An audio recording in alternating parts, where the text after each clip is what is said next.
Welcome back. In this lecture, we will introduce prompt engineering.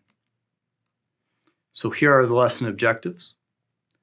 So earlier we described the decoder framework, which allowed us to adapt the model to a specific task and avoiding the fine-tuning process, having to learn additional weights using gradient descent. And so the idea here, the main idea behind prompt engineering is that the model is initially trained using what's called in-context learning, where there were aspects of the context of the training samples included with that. And because it's been trained in this way, you can prompt the model using natural language to get a result. And you can do things in that prompt that can be task specific. Thereby, you can adapt the model to a domain-specific task without having to rely on the fine-tuning process.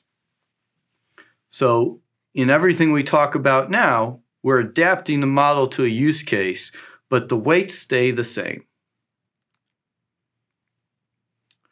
So prompt engineering is all about designing a prompt for one of these models around a specific task, and the key elements include instruction, context, input data, and the output indicator.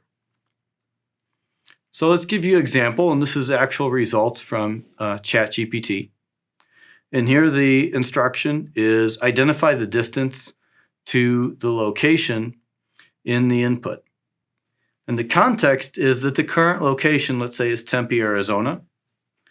And the input is we went to Prescott and San Diego for a vacation last year, and the output is distance in miles. And you see ChatGPT returns this nice English language result that is correct, by the way, where it pulls out the two locations in that sentence, Prescott and San Diego, and it gives you the amount of miles to each from Tempe.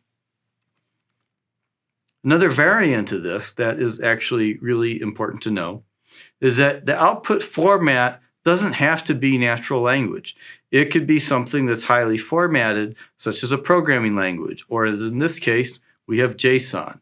This is important because if you're using ChatGPT or some other large language model through an API, chances are you want to further process the result of that input. Producing results in something like JSON can help you do just that. So common use cases that we've seen to date have been things like text summarization, information extraction, question answering, and so forth. Zero-shot prompting. Here, we deal with giving instructions and an input, and an output we're asking for the result of that. And zero-shot prompting, there's not any examples of what a previous instance of this would look like. But we rely on the fact that the model is so large and trained with so much data that it can just give the right result. And here we see in the task is effectively sentiment analysis. And the input is, I was angry with the test result. And the output, we say positive, negative, or neutral. And the large language model successfully returns negative. And it makes sense. The statement is, I was angry with the result. Now, consider this example, though.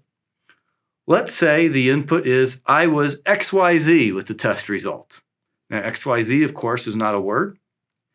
And since it doesn't know the definition of the word, it just says neutral.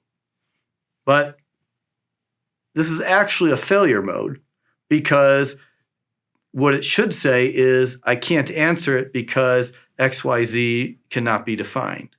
Now, of course, you can adjust the prompt to kind of tease that out a little bit.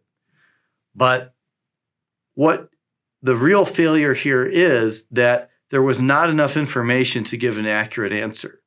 So in this case, we want to go with something called few-shot learning, where we take XYZ and we maybe give some examples on where XYZ was positive or negative.